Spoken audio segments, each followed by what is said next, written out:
Ha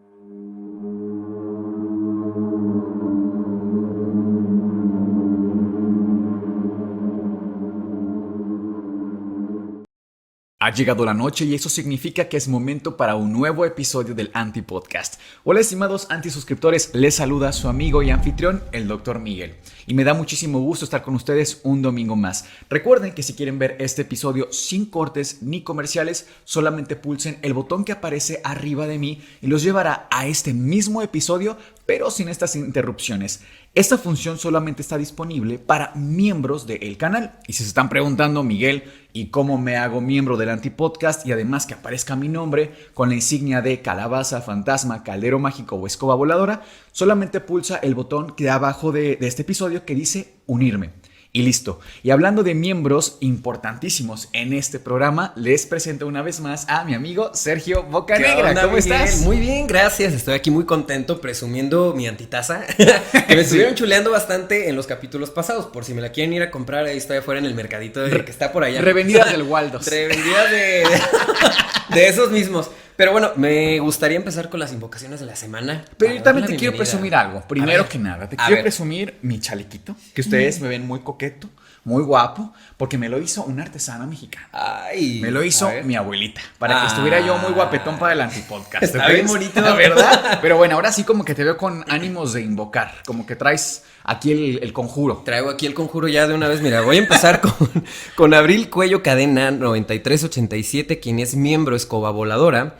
Tengo a Natalie Mareco 4672, quien es miembro Fantasma. Y por último tengo a Dina Lee 74, que también es miembro Fantasma. Y dice: es un placer apoyarles en este canal. Este dúo es exacto lo que se necesitaba. Saludos desde el norte de California. Oye, que muchos saludos también. Bueno, yo quisiera invocar a Julie Molina 421, que es miembro Calabaza, y dice: quiero felicitarlos, Sergio y Miguel. Son excelentes personas. Sus videos endulzan la vida. Estaría padre un video sobre la cultura ancestral de México, aztecas, mayas, etc.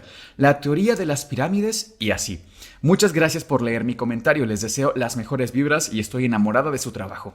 Les mando saludos desde Chile, Chilaca, Cuesta 880 de Chihuahua. Los amo mucho, alegran mi día. Muchísimas gracias, querida Julie. También invoco a Jessie Geun, que es miembro Calabaza, y dice: los anti-adoro. También invoco a Ángela Fernanda, que es miembro Fantasma, y nos manda una propinita de 10, yo creo que son pesos, porque dice: saludos desde Perú. Muchísimas gracias, soles, ¿no? Querida. Son soles, sí es cierto. Muchísimas gracias, querida Ángela, que nos dice: saludos desde Perú, amo sus videos y todos se vuelven mis favoritos. Esta historia fue por mucho la mejor. He quedado impactada con esta investigación y se nota todo el trabajo que se dan para traernos material de calidad. Espero con ansias el siguiente episodio. Los adoro, son lo máximo. Muchísimas gracias, Ángela. Y por último, invoco a Nelson Paz 3464, que es miembro Calabaza, y dice: siempre comento, me gustaría salir en uno de sus invocaciones. Los quiero mucho, saludos desde Honduras. Muchísimos saludos, querido Nelson. Mucha invocación, Mucha invocación hoy, sí, miren, andábamos así con las invocaciones. Sí, pues como ya vieron en el título de este video y en la portada, hoy vamos a hablar sobre la verdadera historia de la maldición de Tutankamón. Bienvenidos sean así a este espacio lleno de libros, magia e historias de terror. Esto es el Antipodcast.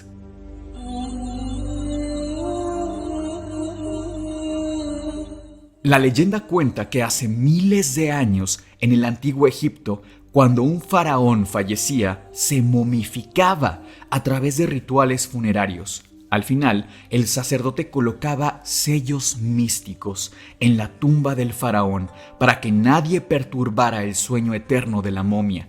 Y si te atrevías a hacerlo, si te atrevías a profanar siquiera la milenaria tumba, sufrirías la poderosa maldición sobre tu cabeza. Terribles consecuencias te acompañarían sin que nada ni nadie pudiera salvarte. Y es que las civilizaciones antiguas siempre han sido fascinantes para la mente humana. Caminos inexplorados, maldiciones imperdonables y tesoros que de verdad no tenían igual. Eran una invitación, Sergio, para los exploradores de la época. Y solamente los más valientes se aventurarían a explorar lugares que nadie más lo habría hecho antes.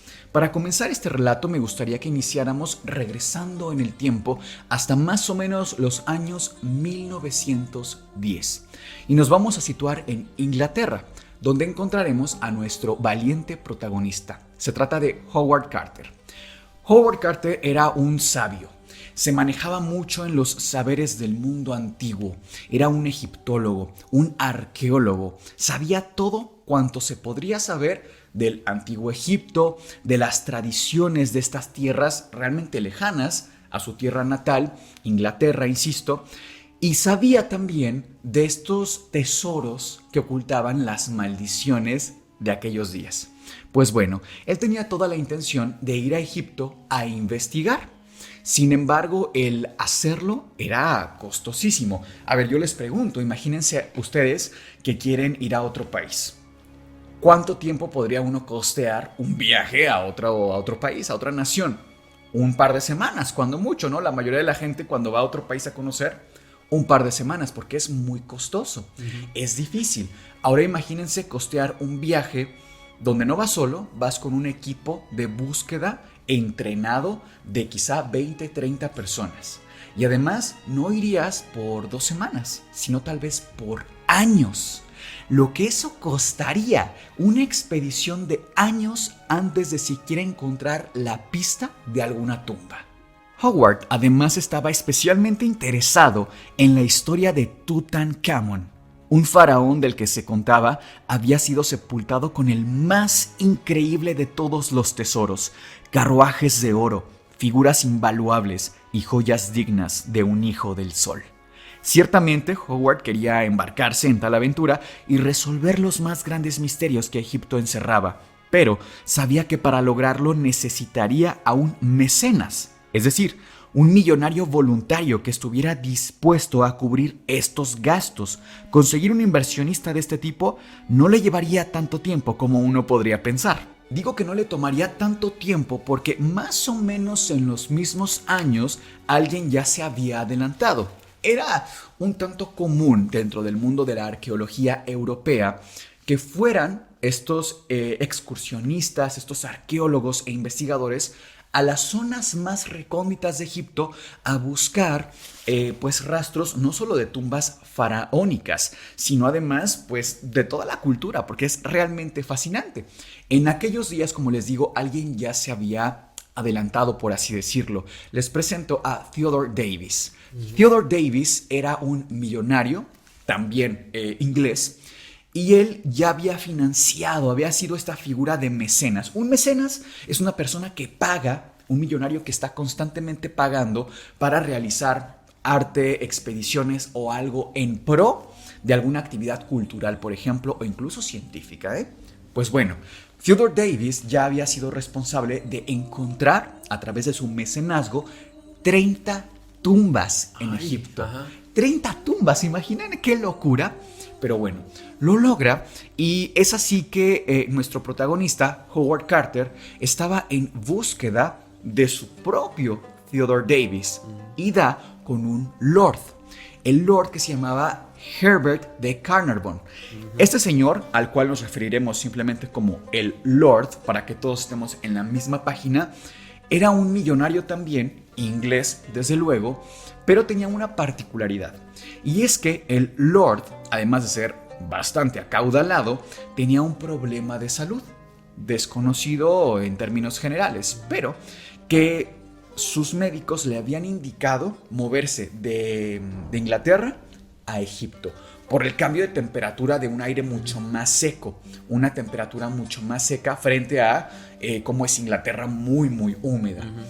Se va a Egipto durante varios años, el Lord, y empieza a enamorarse del país, empieza a enamorarse de la cultura egipcia y a conocer estas leyendas tan fascinantes, y prácticamente Sergio se vuelve un egiptólogo autodidacta. Y coincide con nuestro protagonista, Howard Carter.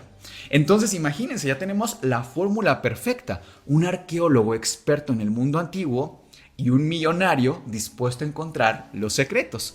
Hacen un equipo y arman un equipo de búsqueda especializado para encontrar la tumba de Tutankamón. Howard iniciaría justo al oeste de Tebas, en la antigua ciudad de los muertos, una de las necrópolis más increíbles del mundo, un enorme cementerio conocido en árabe como Wadi Maluk, el Valle de los Reyes. Howard Carter sabía que allí estaban las tumbas de 3 de las dinastías más importantes del Viejo Mundo, aunque no había garantías de nada, ya que los locales también conocían las leyendas y pues había cientos de saqueadores en búsqueda diaria. No sería fácil tomando en cuenta que la tumba de Tutankamón ya tenía más de 3000 años de antigüedad. Para ese momento, ¿cómo encontrar la mística tumba en medio de este mar de arena? Miguel, perdón que te interrumpa. ¿Por qué era el valle o el Valle de los Reyes? Hay varias teorías y todas pueden realmente confluir. Es decir, no es que se excluyan una a la otra, sino que todas son posibles y además explicar este nombre al mismo tiempo. Una de mis favoritas es algo así como un fenómeno óptico que surgía en la zona. Si tú te parabas saliendo del Valle de los Reyes, casi entrando a Tebas, y veías hacia el oeste, que esto tiene una connotación muy interesante, ahora les explico, veías que el Valle de los Reyes tenía una forma de una circunferencia montada. Algo así, si me permites tu libreta, claro. Era como una estructura más o menos montada, algo así. Tienes una estructura circular montada. Esto se parece muchísimo a un jeroglífico. El jeroglífico, que es un símbolo jeroglífico, significa Akhet. Akhet significa donde el sol se oculta, donde el sol se pone. Y esto tiene una connotación interesantísima, porque vamos a ver a lo largo de la historia de los antiguos egipcios que ellos piensan que del este, que nace el sol, se va ocultando hacia el oeste, que representa el paso de la vida al inframundo. Entonces, desde aquí, fíjate qué interesante. Además, la palabra Akhet, que es este símbolo jeroglífico, se parece mucho a otra palabra, a otro vocablo también egipcio, que es Akhut. Akhut es el brillo que desprende el fantasma o el espíritu de los difuntos. Entonces, tiene una connotación muy interesante. De hecho, si ustedes estuviéramos en aquellos días, en aquellos tiempos, y estuviéramos en búsqueda de una tumba, una forma inteligente de hacerlo no sería solamente excavar por excavar, sino buscar en la zona más este de la zona, por este paso del este al oeste, y además buscar un dibujo, el dibujo de un sol. Insisto, en esta misma connotación de que el sol se va moviendo y desplazando del este hacia el oeste. Entonces buscamos geográficamente esta zona. Ya sabemos que en el Valle de los Reyes pues se da constantemente que enterraran a los faraones. Ahora, ¿cuál era el protocolo que se seguía en aquellos días cuando un faraón fallecía? Imaginemos que, me voy a servir un poco de agua, que ya tengo la boca un poco seca, perdón, pero imagínense ustedes que tú eres el faraón Boca Negra, y yo soy tu sucesor. Entonces, lo que yo tengo que hacer cuando tú pierdes la vida es contactarme con el visir. El visir es algo así como el primer ministro. Yo hablo con el visir y le digo, ya falleció nuestro rey, nuestro faraón, tenemos que buscar un lugar para su digno entierro. Entonces, en el Valle de los Reyes, entre el visir y yo como tu sucesor, buscábamos una zona específicamente localizada para crear tu tumba. ¿Qué se hacía? Bueno, el visir contactaba a un pueblo que estaba ya prácticamente ahí viviendo, en el Valle de los Reyes, o muy cerca de, que estaba listo. Y su vida, fíjense qué interesante, es que de verdad es fascinante, ¿eh? Había grupos de personas que ya vivían cerca de aquí, del Valle de los Reyes, y que generación tras generación les enseñaban. Por ejemplo, yo como dibujante le enseñaba a mi hijo a dibujar por si un faraón fallecía y estuviéramos listos para todo el proceso y el entierro. Es increíble. Pues bueno, se contactaban con 2 grupos, en general esto puede variar un poco, 2 grupos de excavadores. Porque ustedes ven las estructuras de las antiguas tumbas, son como cilindros. Son como cilindros que van desplazándose hacia abajo con una especie de cámaras un poquito laterales. Van desplazándose hacia abajo hasta llegar hasta propiamente el sarcófago. En las cámaras laterales encontramos muchísimas cosas como murales increíbles que van relatando no la vida de los faraones, o sea, contexto. Ustedes y yo estamos en la entrada de una tumba. Entonces, lo que vamos a ver muchas veces en las paredes de las tumbas del faraón son pasajes del faraón conviviendo con, por ejemplo, el dios Khepri, el dios que no muere, el dios que vive por sí mismo y que renace con la salida de cada amanecer. Vemos cómo se va relatando también pasajes como el propio entierro. Vemos a las plañideras. Las plañideras son estas mujeres que después tienen una connotación también en Grecia y hasta en los pueblos mexicanos. Son mujeres que se dedican a llorar. Mujeres que se dedican a ejercer este llanto funerario, ¿no? Y las vemos vestidas de blanco y en la procesión del entierro. Pero bueno, regresemos un poco. El visir y yo como tu sucesor, ya que tenemos el lugar, ya que se estaba excavando, llegaban poco tiempo después los alisadores. Los alisadores eran un grupo de artesanos que se dedicaban a tallar las paredes para que quedaran lo más lisas posible, y después llegaban los artesanos. Los artesanos empezaban a hacer los dibujos que les comento de las plañideras, de los dioses, del faraón. Los trazos, los primeros trazos los hacían artesanos. Y después venía el maestro. El maestro era quien terminaba el dibujo y que trabajaba en conjunto con los escultores. Los murales que había en estas tumbas son muy vivos en ese sentido, artístico quiero decir, porque tenían colores, tenían formas, tenían relieves y te contaban una historia, ¿no? Y si ustedes prestan atención a, por ejemplo, tumbas como la de Set I, que si no me equivoco está datada en el 1279 a.C., es una tumba preciosa, que de hecho se le conoce como la Capilla Sixtina del mundo antiguo, de lo increíble que es. Espero que podamos ponerles aquí imágenes en edición, porque es espectacular. No hay una forma en la que uno pueda relatarles lo increíble que son estos lugares, los murales, la arquitectura, el diseño en palabras. Las imágenes que, de verdad, gracias al universo, a Dios que tenemos disponibles, hacen que a pesar de miles de años de antigüedad no nos perdamos de esta magnificencia, ¿no? Pero era, insisto, todo un protocolo. Me gustaría mostrarles también en pantalla, tal vez, quizá lo tengo por aquí, pero bueno, les muestro un mapa de las tumbas que se iban encontrando en aquellos días y que se iban enmarcando en un sistema conocido como sistema KV.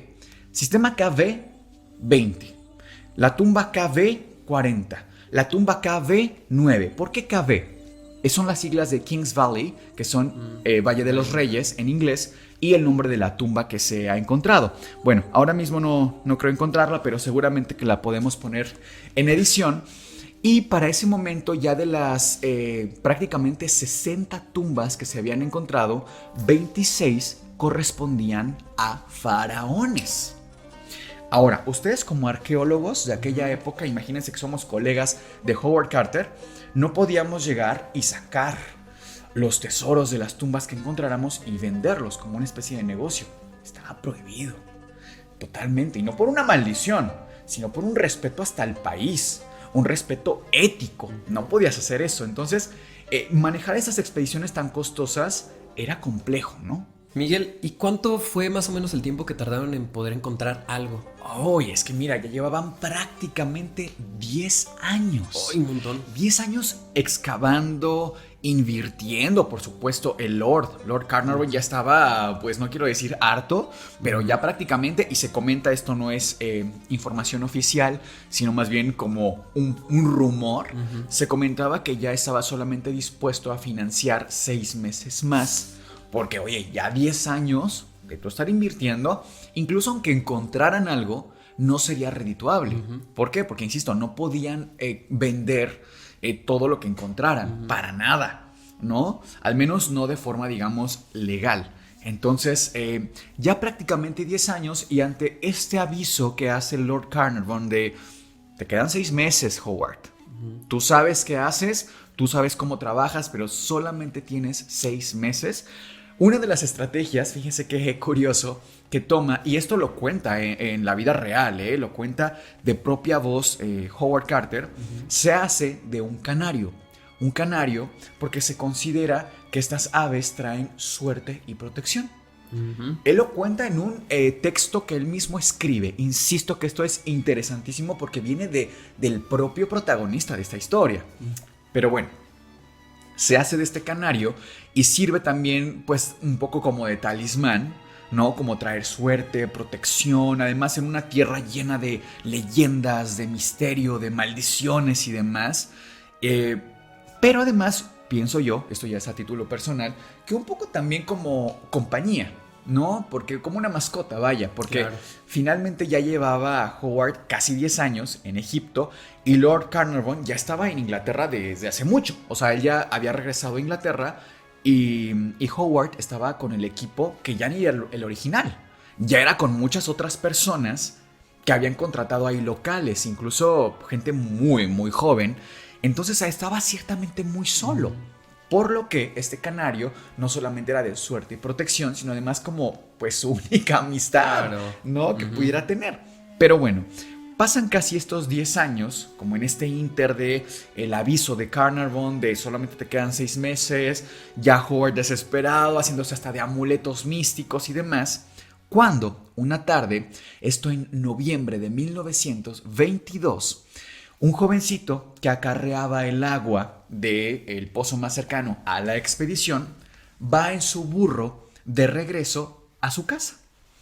Él va en su burro muy tranquilo en medio de la arena cuando de pronto la pata del burro o una de las patas del burro se queda atorada en algo.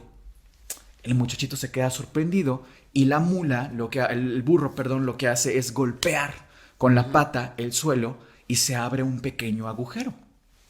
Se queda muy sorprendido porque esto no es normal en medio de la arena. O sea, no es como que la arena tenga esta capacidad. Pues bueno, prácticamente es que la encuentran por casualidad. El muchachito regresa con Howard y le dice: señor Carter, encontré esto, no sé si le interese, podría ser una pista, podríamos haber encontrado algo. Vamos, ya todo el equipo tenía la indicación precisa y exacta de que a la menor pista, al menor indicio, se le diera el aviso, ¿no? De, oye, encontramos esto, por aquí hay que buscar. Entonces, regresa este chiquillo con Howard, le da la noticia, y entonces Howard va a esta zona y empiezan a excavar hora tras hora, pero con una locura prácticamente, y se dan con esta imagen que acá les muestro, y en efecto, se trataba de la tumba de Tutankamón. Pues excavan y encuentran una cámara oculta que tenía varios escalones debajo de la arena. Había varias paredes blancas todavía cubiertas por la arena, y en una de estas, Howard Carter ve un pequeño agujero. Decide cuidadosamente romper los bordes de este y ve algo que lo dejó sin palabras. Una vez que acerca la lámpara, vio un tesoro en oro puro y bastantes figuras hermosas hechas de ébano. A pesar de que podemos poner pues varias fotografías aquí, se trata de más de 5,000 artefactos en esta cámara. Un poquito más atrás había 2 imponentes estatuas que custodiaban la entrada a una puerta sellada por una combinación de cuerdas.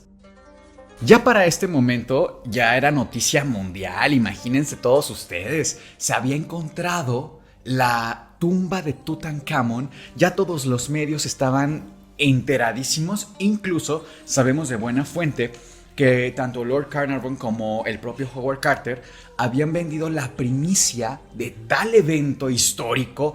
Fue el hallazgo del siglo, para que me entiendan. En su época fue algo sin precedentes, a pesar de que había muchas tumbas. 5,000 artefactos. Tardaron 3 meses en sacar todo de la tumba, imagínate nada más. Era una locura. Bueno, venden la primicia al Times. Esto con la intención de recuperar algo de todo lo que se había invertido en prácticamente 10 años de investigación. Un montón. No, una locura. Te digo, ya estaba en ultimátum. Entonces dicen, bueno, hacemos algo. Insisto, acuérdense, no se podían vender los objetos, al menos no de forma legal. Igual y si se robaron algo y después, bueno, esa ya es otra historia. Pero en términos generales era de las pocas cosas que se podía hacer. eso y vender giras a los medios de conferencias, a universidades, a gente. De hecho, hubo un fenómeno que se llamó la tutanmanía, que era, de verdad, en los medios era una absoluta locura. Todavía en nuestra época, ¿te acuerdas de la película de La Momia? Sí. O sea, fue un hitazo. Todavía como que tenía ahí sus ecos de repente, pero en sus momentos sacaron hasta juegos de mesa de Tutankamón. ¿A poco? Imagínate nada más. Y te estoy hablando de aquella época, ¿no? Pero bueno, un traguito más. No, salud. Como les digo, más de 5,000 objetos. Más de 3 meses que tardaron en sacar y catalogar. Y me gustaría mostrarles algunos de los objetos favoritos, porque eso sí traigo aquí la fotografía. Mira qué belleza esta daga. Es una daga que tiene tanto el mango como la capucha, hecha de oro puro. Ok. Ajá. Es una, si te acercas, los detalles son preciosos. Están bien bonitos. Es increíble realmente.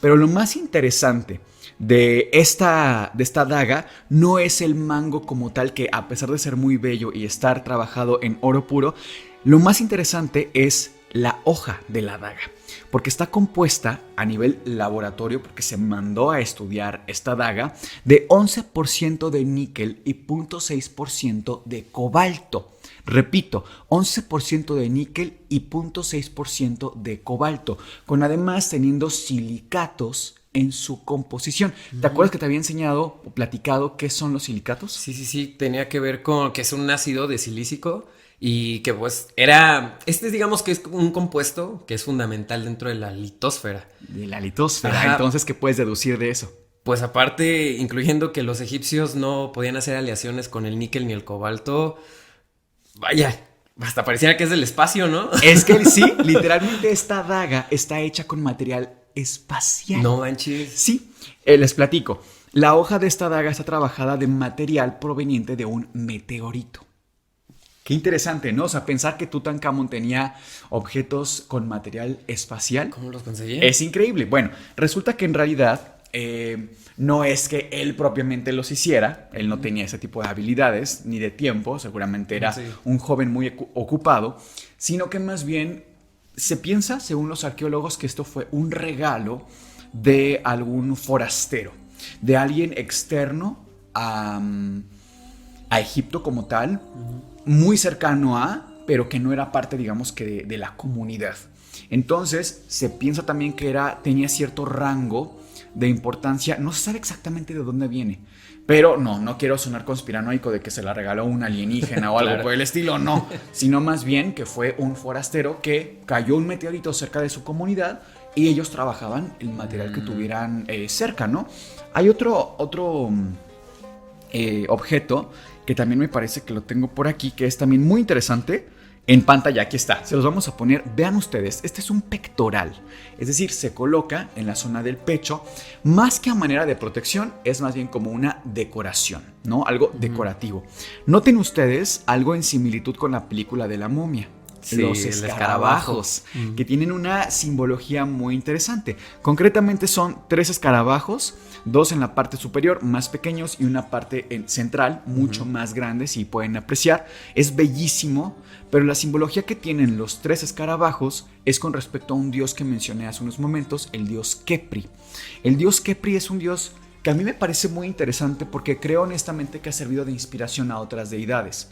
Es un dios que no fue creado, sino que nace de sí mismo, digamos, tiene esta capacidad de autocreación y además renace, digamos, o más que renacer, existe con o se recicla, por así decirlo, con la salida de cada amanecer. Me recuerda mucho al concepto que tenemos de alfa y omega, sin principio ni fin. Un Dios que no fue creado, sino que nace en sí mismo, ¿no? No sé, me resulta bastante interesante. Como estos objetos, hay infinidad, les digo, más de 5,000 objetos. Los carruajes completos de oro puro. O sea, de verdad, es una locura la belleza, las figuras de ébano, tanto a nivel artístico como arqueológico, fue algo de verdad sin precedentes. Pero bueno, ya que habían sacado estos objetos, todavía faltaba abrir la combinación de cuerdas, que era algo así como un candado del mundo antiguo. Se podía abrir, desde luego, ¿no? Además ya tenía muchísimo tiempo de antigüedad, ya no era tan fiable este tipo de candado en la época de Howard Carter. Para cuando lo va a abrir, resulta que Lord Carnarvon le dice, no la abras todavía, espérame ahí, no te adelantes, quiero yo estar presente. Desde luego que ya las ansias le comían a Howard Carter por abrir este espacio y sacar el sarcófago y ver a la momia como tal, ¿no? Además ya en esta cámara funeraria tan concreta, tan específica, en donde ya solamente iba a estar el sarcófago con la momia. Pues bueno, él dice, desde luego que tengo que esperar al mecenas, al jefe, a Lord Carnarvon. Lo espera ya estando ahí con todos los medios. Antes de que todo esto ocurriera, toda la zona exterior a la tumba de Tutankamón pues estaba desierta. No había nadie, ni nada. Y ahora cuando tú salías al exterior de la tumba había decenas y decenas de periodistas, de medios que acampaban esperando el más mínimo movimiento que diera Howard Carter. Imagínate nada más, ¿no? Pues bueno, abren la combinación de cuerdas y se topan con un sarcófago impresionante. Y es que no era solo un sarcófago común y corriente, sino que eran 9 capas de sarcófago y cada capa que tú sacabas era bellísima, era preciosa, era muchas veces de material tipo oro, por ejemplo, con piedras incrustadas, piedras preciosas me refiero. La última capa, que ya era la capa, digamos, de la máscara mortuoria, de hecho creo que la tengo por aquí, en alguna parte, porque tomé varias capturas para que la veamos todos juntos. Creo que aquí está, déjame la hago un poquito grande. Mira. Ah, claro. Mira qué extraordinaria belleza de trabajo artesanal. No, los detalles, mira. ¿No te parece impresionante? Está precioso. Y pensar que esto es oro puro, nada más. Noten ustedes también un detalle en la parte superior. Tenemos aquí un ave, que después podemos dialogar un poquito más de qué es, pero me gustaría que se concentraran en la zona más central, lo que parece una cobra. ¿Están de acuerdo? Pues bueno, esta era la última capa antes de propiamente ver a la momia de Tutankamón. Para este momento llega un jovencito que también trabajaba en la expedición de Howard Carter y llega con Howard Carter, se mete directamente, atraviesa todo este campamento de periodistas y se mete a la tumba y le dice a Howard Carter, señor, algo terrible ocurrió en su habitación. Howard Carter a punto de sacar la máscara mortuoria para ver a la momia. Le dice, ¿qué pasó? O sea, estoy trabajando, ¿no? ¿Qué está pasando? Pues resulta que en su... Aquí también tengo una foto, una referencia. Estás muy preparado, ¿eh? No, pues claro. Yo tenía que estar capacitado para este momento. Sí. Pero bueno, les platico que lo que aparece en la habitación de Howard Carter es nada más y nada menos, aquí está, que una de estas. ¿Qué es una cobra? No solo es una cobra, es una Ophinagus hana, que es una cobra real. ¿Encuentran alguna similitud? Es prácticamente la misma criatura que tenía en la máscara mortuoria. Sí, pues resulta que este animal es fascinante, además de muy hermoso. Resulta que mide prácticamente 7 metros de largo y es una criatura muy interesante en el sentido de que su veneno tiene cardiotoxinas, tiene neurotoxinas que son capaces de que si tú recibes una mordida de este animal, tu cuerpo va a empezar a paralizarse poco a poco en toda su musculatura, hasta llegar a músculos que no son voluntarios, como los de la respiración. Entonces vas a fallecer ahogado por una parálisis. Además de ser un fallecimiento sumamente doloroso, es muy desesperante. Porque es muy lento. Exacto. Ustedes dirán, bueno, ¿qué tendría de extraordinario tal vez que se encontrara este animal en pleno desierto, en Egipto, y que entrara justo a la habitación de Howard Carter? Quizá algunos podrían encontrar ahí algo un poco místico, pero resulta que no solo estaba ahí en el momento exacto, recuerden eso. Palabras del propio Howard, esto es real. Después hay gente que piensa que no es así, pero él lo dijo. Bueno, sino que esta cobra real estaba devorándose al canario de Howard Carter. El símbolo de protección, el símbolo de ayuda, el talismán del propio Howard. Entonces mucha gente que piensa como en estas teorías místicas creen que fue el aviso, el último y único aviso de Tutankamón para con Howard Carter de aléjate de mí. Bueno, Howard decide seguir adelante. En efecto, ya estaba a todos los medios, ya estaba Lord Carnarvon prácticamente a su lado, cuando saca la máscara y tenemos visualizada a la momia de Tutankamón. Es muy interesante porque ¿en qué consiste la maldición de la momia, no?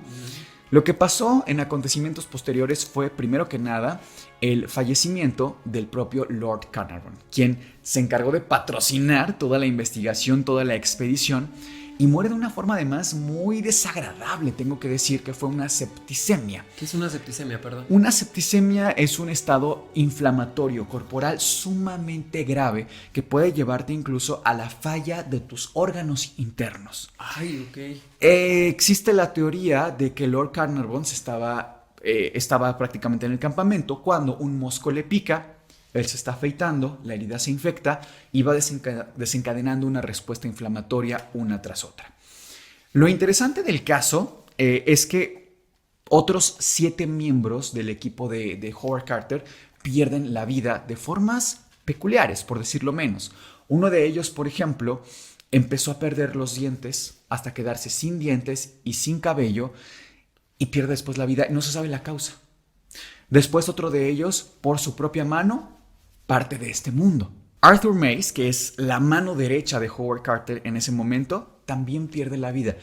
Ahora, ya para finalizar, quien es el último en irse es el propio Howard Carter. Pero esto ocurrió prácticamente 16 años después de los eventos de Tutankamón. Y fue además por un diagnóstico de cáncer. Entonces, bueno, hay quien definitivamente toma esto como prueba fidedigna de la maldición de Tutankamón. Ya vemos, como en mi caso, quienes analizamos un poquito más a detalle. En mi opinión particular, un dato que poco se cuenta de esta historia es la diferencia de años entre un fallecimiento y el otro. Y es que podían pasar prácticamente 7 años entre uno y otro. Entonces, o sea, no fue una secuencia, no, como de un día uno, otro mañana. Exacto. Si hubiera sido así, sí, hay oye, aguas, ¿no? Por Dios, ¿no? O sea, uno tras otro y el otro día uno. Vamos, esto sería muy escabroso.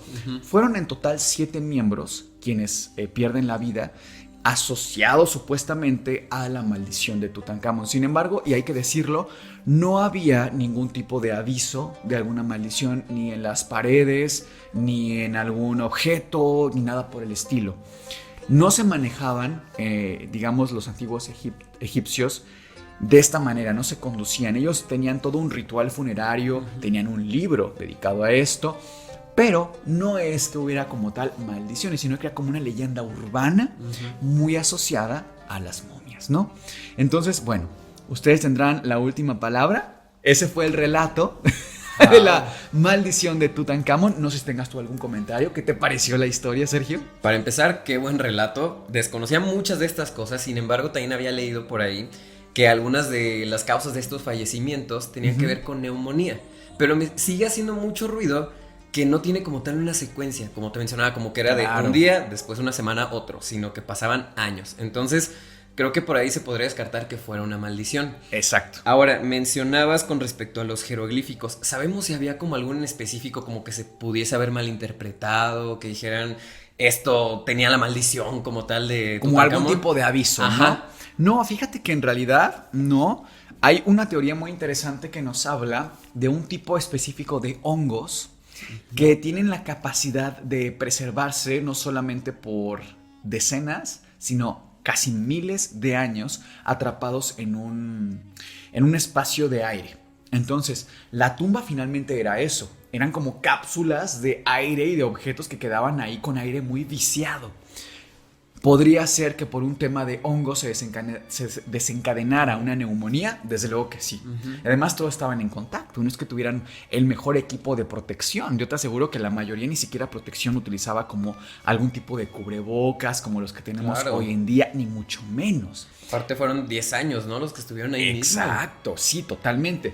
Ahora, si bien no había ningún aviso, una teoría que me parece muy plausible, de acuerdo a lo que les he platicado el día de hoy, es que, insisto, ya había una inversión de 10 años. Ya habían invertido muchísimo equipo, muchísimo tiempo, muchísimo dinero y no habían obtenido ninguna ganancia. Entonces esta teoría enmarca que el propio Howard Carter es quien inventa la famosa maldición de Tutankamón. Ay, Porque además te pones a pensar, no había, o sea, era fácil hacerlo. Prácticamente era decorarlo un poco poéticamente y listo. Tampoco es que se haya inventado muchas cosas, claro, o él le haya quitado la vida a alguien para que pareciera que fue la momia. O sea, no, o algo sí, así. No, para nada. O sea, solamente la forma en la que lo contó pudo haberse interpretado. Y aparte la gente estaba ansiosa de más material, de más historias, de la momia y cómo es que tenía la maldición. Entonces yo creo que me pareció una estrategia interesante que utilizó, si es verdad, porque finalmente tenían que recuperar, ¿no? Y además algo que sí tenemos registro es que prácticamente al mismo tiempo que esto se vuelve muy conocido, muy famoso, todo el caso de Tutankamón, en aquellos años hubo un grupo de personas que se dedicaron, que a partir de las fotografías que compartió Howard y su equipo, hicieron recreaciones tamaño natural de las fotos e hicieron una serie como de gira con esta exposición. Entonces imagínate, ya había gente haciendo negocio de tu propio descubrimiento que ni siquiera tú estabas ganando dinero. O sea, ¿no les pagaron nada? No, por no haberlo les pagaron descubierto. Nada. Exactamente. No les pagaron nada y pues quedó. Ahora sí que ellos con las manos cruzadas, viendo cómo todo el mundo hacía dinero, empresas de juguetes, empresas de juegos de mesa, los que hacían este tipo de, hasta películas se hicieron en la época. Entonces imagínense, fue así que bueno, ¿quién mejor para contar la historia de la maldición que quien estaba en medio de todo esto, el protagonista, ¿no? Entonces yo pienso que por ahí es la explicación más lógica, ¿no? Dentro de todo. Pero bueno, ustedes tienen la última palabra. Y bueno, lo más importante es ustedes qué opinan, pero sobre todo, que nos compren tazas. Vamos a dejar el link de compra anclado en el primer comentario. Y ojo, yo me comprometo que al siguiente episodio vamos a leer a todos aquellos que nos hayan comprado tazas. ¿Te parece? Como una invocación. Pero oye, que nos etiqueten en Instagram, en historias, sí, para enterarnos cuando compraron su taza. Y si ya la compraron, aunque haya sido hace mucho igual tiempo, participan. Aunque ya esté rota totalmente. La taza, no importa.